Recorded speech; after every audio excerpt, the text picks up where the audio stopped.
अम्मा बाद फ़क़द क़ाल अल्लाहु तबारक व तआला फ़िल क़ुरआनिल मजीद अऊज़ु बिल्लाहि मिनश शैतानिर रजीम बिस्मिल्लाहिर रहमानिर रहीम ज़ालिकल किताबु ला रैब फ़ीहि हुदल लिल मुत्तक़ीन व क़ाला an-नबिय्यु सल्लल्लाहु अलैहि वसल्लम खैरुकुम मन तअल्लमल क़ुरआन व अल्लमह सदक़ल्लाहुल अज़ीम।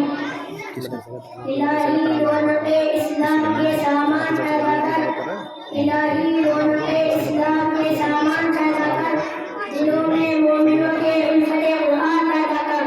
सदर मोहतरम और हाज़रीन जलसा, आज की इस महफिल में और आज की इस मुबारक जलसे में मेरा मौज़ूए सुखन दुनिया की सबसे पाकीज़ा और मुक़द्दस किताब कुरान पाक है। हमें चांद सूरज की तरह यकीन है कि इसका एक एक हर्फ सच्चा और सादिक है। वो कुरान पाक जिसकी ज़बान मुक़द्दस, बयान मुक़द्दस और जो फसाहत और बलागत का ठाणे मार्ग समझ है, जिसके मुतालिक इरशाद रब्बानी है ज़ालिकल किताबु ला रैब फ़ीहि। कुरान पाक वो किताब है जिसके सादिक और बरहक होने में कोई शक व शुबा नहीं और जिसके बारे में मुहसनी कायनात हुज़ूर पाक रसूलुल्लाह सल्लल्लाहु अलैहि वसल्लम ने इरशाद फरमाया खैरुकुम मन तअल्लमल क़ुरआन व अल्लमह। तुम में सबसे बेहतर शख्स वो है जो कुरान करीम को सीखे और सिखाए। दुआ कीजिए कि अल्लाह रब्बुल इज़्ज़त हम सबको कुरान पाक की दौलत से मालामाल फरमाए, आमीन। नौजवान दोस्तों, कुरान पाक रब ज़िल जलाल की तरफ से अता करदा हुआ हसीन तोहफा है जिसने 23 वर्ष की करीब मुद्दत में पूरे आलम में वो इनकलाब बर्पा कर दिया कि बड़े से बड़े फुक़हा, उलमा, उदबा और शुअरा हैरान व शर्मंदा रह गए, जिसकी आयतों को सुनकर तकरीर हो गए।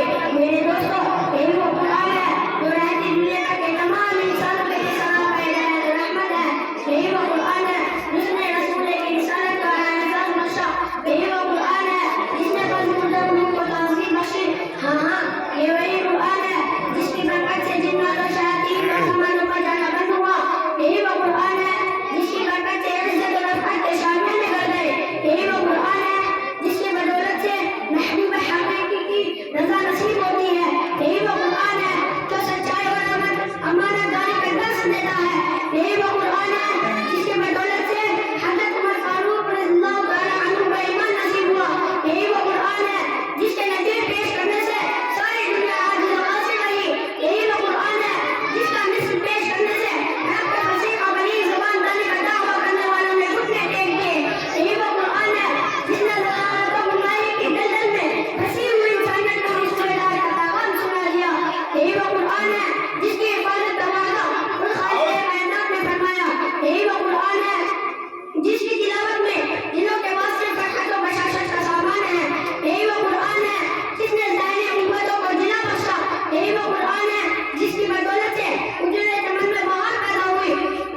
मोहतरम हज़रात, आज के इस नाज़ुक दौर में हिफ्ज़ कलाम पाक को फज़ूल समझा जाता है, इसके अल्फाज रटने को हिमाकत बताया जाता है।